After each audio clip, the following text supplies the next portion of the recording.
Amidst protests in Dearborn, civil rights leaders calling for peace. I'm Camille Amiri. I'll have a live report straight ahead. Is there anything better than roasting a marshmallow on a cold day like this? Absolutely, because Royal Oak Holidays is kicking off this weekend, and it is going to be totally awesome. I'm going to probably burn this, but stay tuned. We have a few showers out there right now, maybe a little bit of snow mixing into the further north you go. We do see a really nice end to the weekend, and then more rain, and then possibly more snow as we look towards Thanksgiving. So we'll have timing on that in the forecast coming up. Working for you. This is Fox 2 News at 6. We want to welcome you to Fox 2 News at 6. I'm Hillary Golston. And I'm Dave Spencer. First tonight, community leaders continuing to send a message of peace and unity in Dearborn. Yeah, a protest happened in the city earlier this week. It was described as alt-right and anti-Islamic. Fox 2's Camille Amiri joins us live with more. Even the allegations here, Camille, are really startling and shocking to our community. Yeah, so state leaders held a press conference yesterday. Civil rights leaders held a press conference today, both echoing the same things. The bottom line, do not engage with these protesters. Take a look at some video from earlier in the week. This made news, obviously headlines all over because of the nature of what happened. Also, civil rights video, also social media video all over social media as of what happened. So basically, we know that this group came in, these groups, we don't know if there's more than one, but we know that they came in, these people came in to agitate people here. They're described as alt-right, they're described as anti-Islam. Things got heated between the two groups. We don't know of any injuries, but we know that a lot of people were angry and upset about the message. Right now, civil rights leaders are saying, do not engage with these people, do not respond, ignore them as hard as it may be, and just go on with your daily lives. Take a listen. Dearborn has always been a city that respects the Constitution. We value freedom of speech and our right to protest, even when the message is ugly or offensive. Our strength comes from unity. Do not take the bait. Allow our law enforcement to do their job, and let's continue to show the world that Dearborn responds to hate with dignity, discipline, and our unwavering community strength. The city of Dearborn being home to the largest concentration of Arab Americans outside the Middle East, we are an easy target. They come to this community, they know it, they try to agitate this community, they try to incite this community, and we know we are targets, but this is not our first rodeo. Now, as far as who these people were from these groups that were protesting, they have not been publicly identified by anybody yet. We have been hearing that some of the people involved in these protests may be from out of state. So a lot to handle here, but hopefully this is not going to be a regular thing. Hopefully it was a one and done, and hopefully they don't come back to Dearborn. Reporting live in Dearborn, Camille Amiri, Fox 2 News. Yeah, obviously investigators look into these kinds of things whenever there's this kind of agitation especially. Do you know if they found any empirical evidence that might suggest more behavioral radicalization as opposed to just cognitive radicalization where people are having these ideas or anti-Islamic thoughts, but that they're doing maybe bad acts? Is there any evidence of that? Well, right now, all of it is under investigation. Obviously, it's more than just Dearborn that's investigating. Chief Todd Bettison actually spoke at the press conference today as well from Detroit. So a lot of communities getting involved in trying to figure out exactly who these people are, where they're coming from, and the message that they're trying to send. They're saying that hate is not wanted in here, but of course, freedom of speech is, and there is a fine line between hate speech and freedom of speech. So obviously, a lot to digest here. Yeah, it's certainly something that constitutional scholars have looked into for a very long time. You're absolutely correct. Camille, very live for us tonight. Thank you. Also this, Michigan State Police responding to a bomb threat at the home of U.S. Senator Elissa Slotkin last night. Just days ago, she appeared in a video message alongside other Democratic lawmakers telling the military to defy what those lawmakers say are unlawful orders from the White House. State police did search Slotkin's home. They say nobody was there at the time and no one was in danger, but they're still looking into this. The video posted online earlier this week has been denounced by the president, who called her and the others traitors, adding it's seditious behavior that could be punishable by death. He called for us to be arrested and tried and hanged. And, you know, because he didn't agree with the video we put out. I've just taken the oath of office many, many times, and nothing's going to scare me out of standing up for the country that I love. And Slotkin also says the Capitol Police at Sergeant of Arms has been insisting on more security because of an increase in death threats. Democrats have been vocal about their disagreement and how the National Guard and U.S. troops are being used in American cities, as well as the drone strikes in the Caribbean. And to that end, the threat at Slotkin's home comes after the Governor Whitmer, signed a new law this week that would expand the power of the legislature's Sergeant at Arms to investigate threats and alleged crimes outside the Capitol towards elected officials. Another proposal, advancing in Lansing, would wipe elected officials' personal information from public records to protect their privacy. The legislation is in part a reaction to the increasing political violence nationwide and here in our state of Michigan. All right, we have an update here. Police are continuing a search for a suspect connected to a recent murder in Detroit. This happened at the Charles Wright Academy in the city on November 14th. Now, police say a custodian was giving a 20-year-old a haircut at an unsanctioned barbershop when he was shot and killed. Investigators are now searching for whoever did this. They believe it could be Delvine Nickerson, who was spotted in Redford on Wednesday, leading to a manhunt. He got away, but two people were with him, were arrested. There was a $5,000 reward in this case. If you happen to encounter Nickerson, call police or Crime Stoppers. That number 1-800-SPEAK-UP if you have any information at all in this case. A suspect in a stolen Jeep has been arrested after driving through multiple cities last night. Around 9, the state police chopper heard about a stolen vehicle taking off from Dearborn police and managed to spot it. They say the car then traveled on the westbound 94 lanes near M39, where police there tried to stop the driver with no luck. The suspect then continued into Taylor, where they dropped someone off at a home and then hit another car and just kept on going before ditching the Jeep in North Detroit and running off. The suspect, a 23-year-old from Detroit, was eventually taken into custody. Well, it was a chilly day today. Our temperatures were in the 40s for a vast majority of it. Now we have officially seen sunset for about an hour or so, so it's already dark. Live look over a really bright Campus Martius as we start off the holiday season here in Detroit. It is chilly, so if you do have plans to head downtown, I would grab those layers because we're already in the upper 30s right now in the city at 39. 44 in Muskegon, 41 in Fort Wayne, Chicago at 47 right now up near Marquette, also in the 30s. We do have a little bit of moisture out there, not a whole lot, but some lighter showers, not out of the realm of possibility as we head into tonight, and we're starting to see them move into our far westernmost communities. So just outside of Howell, passing through Jackson, and just outside of the Ann Arbor area. That's going to continue to shift eastbound. So I do think as we head through tonight, especially as we get closer to say 7, 8 o'clock, we'll see that potential for a stray shower. After that, our chances do remain very minimal. Lows tonight will be in the mid-30s, partly cloudy skies outside of that stray light sprinkle. We do have a mild end to your weekend and start your work week, and then we'll have your Thanksgiving travel forecast too coming up within the next few minutes. Hillary and Dave, over to you. All right, thank you so much, Stephanie. You know what it is. We're getting close. I can't believe it. We're almost to Thanksgiving. Yes, we are. No, I cannot. It's shocking. I cannot. Well, if you needed any more reminders, Royal Oak Holidays is kicked off this weekend with all kinds of festivities. Yeah, stuff for the whole family, from a cookie crawl to an elf hunt, which I know you love. Of course. The fun will continue for 5 straight weekends. Fox 2's Scott Wolchek has a look at the action at Centennial Park.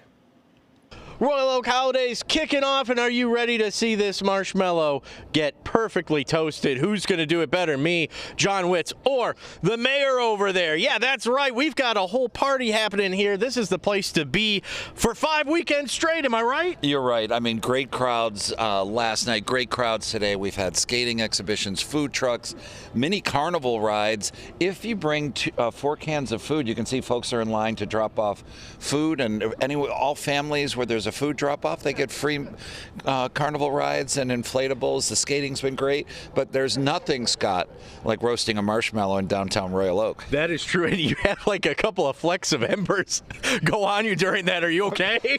I am still alive. Fortunately, Royal Oak Fire is only 2 blocks away, so they'll get it out in time. But this is the kickoff of 5 weekends of fun. Next weekend there's free zipline rides, there's Christmas markets coming, so much great entertainment. There's a cookie crawl on December 6th, there's elves throughout downtown Royal Oak. I will just tell you, the holidays are going to be a blast. Absolutely. And hang on, we're going to run over here, talk to the mayor of Royal Oak himself, Michael Fournier. And so, obviously, things have changed a little bit this year. You've combined Winter Blast with this new holiday event. Tell me about how cool this is for the city. Yeah, we're taking the best of everything you could imagine on your holiday checklist. We're doing right here in Centennial Commons in downtown Royal Oak. And not only is it a place to warm up around a fire and watch skating, really everything we have here is to warm your soul and warm your heart with your family this holiday season. Very cool, and you could see so many people having a blast. That's how you do it with the marshmallow. Yes. See, John, I'm over here kind of like getting impatient trying to put this thing together. Anything else you want people to know real quick? No, just admissions free, RoyalOakHolidays.com. Everything is, as the mayor said, you would want in a holiday season. Just so excited and so great to be partnering with Fox 2 on this. Very nice. Well, we're happy to partner with everybody. All right, everybody, we got the burnt up marshmallow here. Well, obviously, the mayor's got the perfect. Oh, this guy. That's a beautiful. Look at that. Okay, well, if you want to see marshmallows like that, you know where to go every weekend for the next 5 weekends. Reporting in Royal Oak, Scott Walczak, Fox 2 News. It's nice to see, even in tough times, people can still have a sense of humor and can still be appreciative of the goodwill of others. More than 800 turkeys given away to families in need today as Wayne County hosted its annual turkey drive. Today's giveaway was held at Ecorse High School, where 1 turkey was given to each car. In addition to that, Eastern Market Fresh Trucks also donated 500 boxes of fresh produce. This was the 10th year for this event. We have so much more coming up. Still ahead at 6, boiling tensions in recent days. Georgia Congresswoman Marjorie Taylor Greene has announced that she is resigning. What the president is saying about his supporter turned critic now stepping down.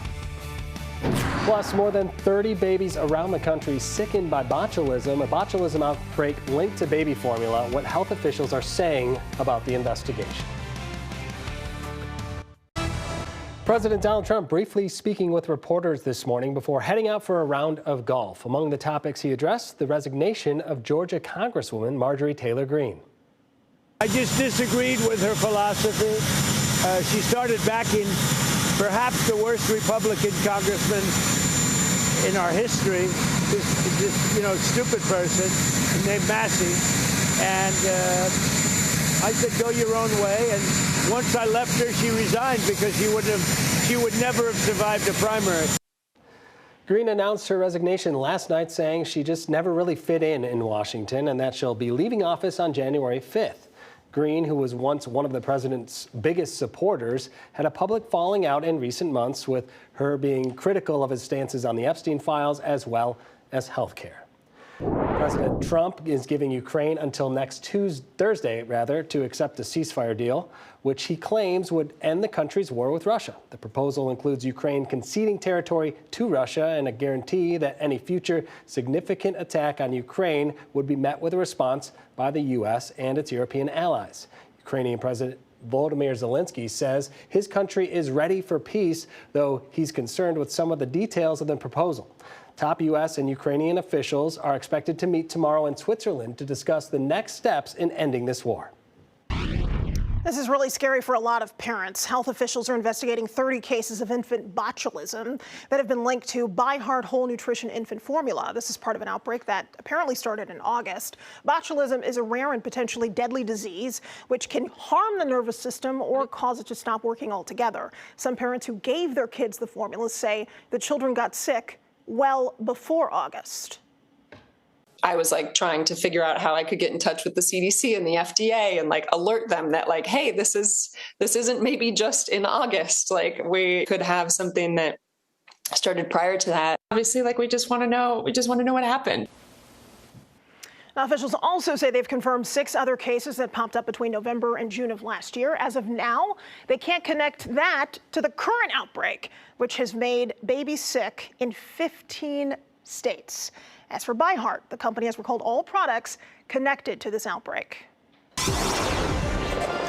Well, temps today managed to warm into the middle 40s. The average is around 46. So we saw a very seasonal day here across southeast Michigan. The record at 69 set back in 1913. Sunset earlier and earlier at 5:06 and sunrise at about 7:33.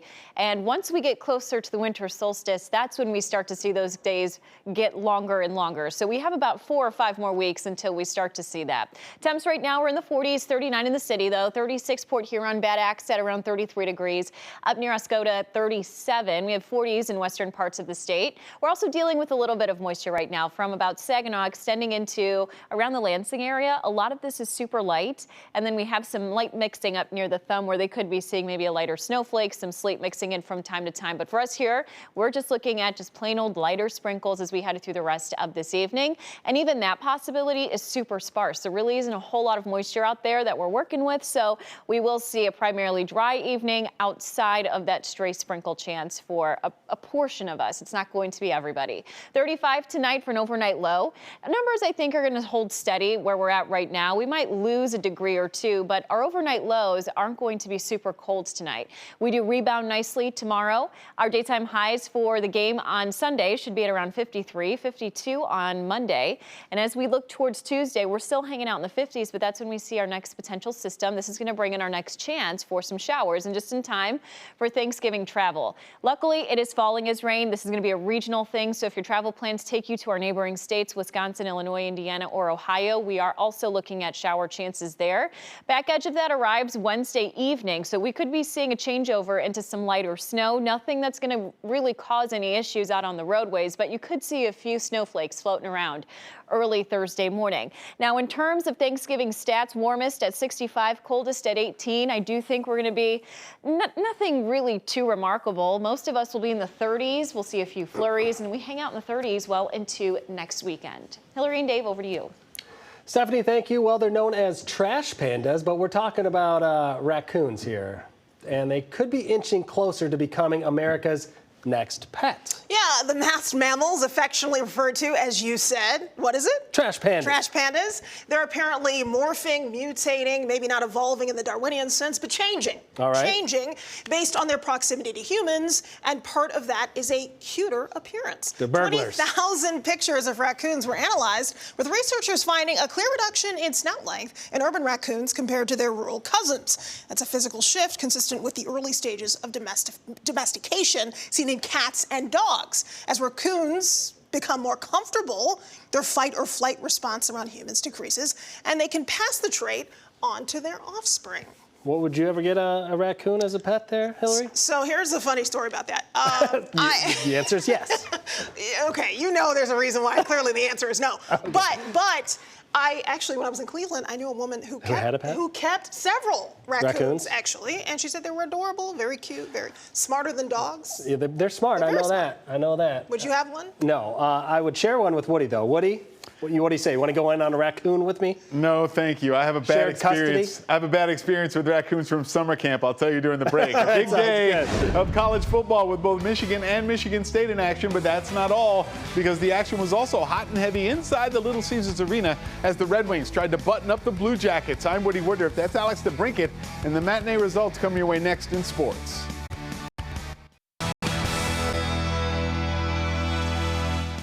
Brutal. That was the reaction to the Red Wings' 5-0 shutout loss to the Islanders. But today represented a chance to wipe all of those negatives away as Columbus came to the District Detroit. To ice level we go, straight to the third period. Columbus up 2-1 when Zach Werenski gets this past Cam Talbot to put the Blue Jackets up 3-1. And it was looking ugly again, but Detroit wasn't going away. Less than 2 minutes later, Patrick Kane shot his block, but Ben Sherratt fires on net and scores his second goal of the season, making it a 1-goal game. Under 7 minutes to go, and just as the Red Wings power play was ending, check out Mo Sider. Sider brings it up from the blue line and scores with a flick of the wrist. Suddenly the game was tied at 3, forcing overtime, which is where we pick up Red Wings play-by-play man Ken Daniels. Here's DeBrincat. Scores! Alex DeBrincat wins it 4-3 in overtime! Oh my, DeBrincat's 10th of the year completes the comeback. Detroit takes it 4-3 in OT. Jennifer Hammond is downtown with more. Coming off that 5-0 loss to the Isles on Thursday, the Wings really wanted a bounce-back victory, and they did it on Saturday against Columbus, showing determination and resilience, coming back from a 3-1 deficit in the third. Sometimes in the past, that's been a negative thing. We saw it the other night, but we've also showed that we have some fight in us and we can come back. So I'd like to keep that in the room. We don't want to keep going down 3-1, but the resiliency showed up again, which is a good thing for us. Those are games you got to learn to win throughout this season. It's not going to be perfect every night, and to be able to battle down 3-1, and get the 2 points is huge. Despite falling behind early, McClellan said that he wasn't disappointed in his team's performance early on, but if there was a defining moment in this one, it came when Cam Talbot made a save on a shorthanded breakaway with 7:15 left to play that turned the tide. Honestly, I'm just trying to go out there and do my job. The guys are playing really well in front of me. This just one cog in the machine, and these guys are playing extremely well in front. So I'm just trying to make the saves I'm supposed to make, maybe 1 or 2 throughout the game that keep us in it and give us a chance to come back like we did tonight. And next up for Todd McClellan's team, they will be in New Jersey on Monday night, looking to make it 2 straight when they take on the Devils. At LCA, Jennifer Hammond, Fox 2 Sports. Thanks a lot, Hammer. To college football all week long, Michigan head coach Sharon Moore claimed that the matchup against Maryland wasn't a trap game, that his Wolverines would not get caught looking ahead to Ohio State. So far, the Maize and Blue true to their word on the road against the Terrapins. Pick it up in the second quarter. Wolverines already up 14-7. Bryce Underwood throws to Donovan McCulley, who makes a move and runs it in for the 22-yard touchdown. Michigan up 21-10 at the half. Third quarter, no Justice Haynes or Jordan Marshall, so it's time for Bryson Cusdahl. He runs it 19 yards to put the Wolverines up 28-10. It's now 35-13 Michigan late in the third quarter. Michigan State in Iowa hoping to stop the 7-game losing streak, but hope is not a strategy. You need results, and they were negative for MSU on this play. That's Iowa's Caton Wetjen making some power moves and then taking the punt 48 yards to the end zone. The Hawkeyes led 7-3 at the half. Might the Spartans get up off the mat? Third quarter, Spartans quarterback Alessio Milivojevic goes deep to an open Krishan McCray for the 45-yard score. Michigan State up 17-10 in the fourth quarter. We will definitely keep an eye on this game because I know a lot of people are asking me, Woody, what's Michigan State going to do? What they going to do? We'll see what they do. We'll have it for you tonight. Yeah, and big game tomorrow, too. Huge game tomorrow for the Lions. I mean, this is the first of 3 in a very short amount of time. Yeah. Talk about must win. This team is tired of the roller coaster. They need to start stacking some wins. It's mental toughness, man. You got to just bounce back. Yeah, exactly. For sure. And we're also looking at kind of a chilly night tonight, but really nice tomorrow for any tailgaters that plan to go out to Ford Field. 35 tonight, maybe a lighter sprinkle, but overall, I do think a lot of us stay dry. Temps will be in the 50s tomorrow, 50s Monday, then showers arrive on Tuesday. All right, thank you so much. That is Fox 2 News at 6. Thank you all for being with us. And we will see you tonight after football. Have a great night, everybody.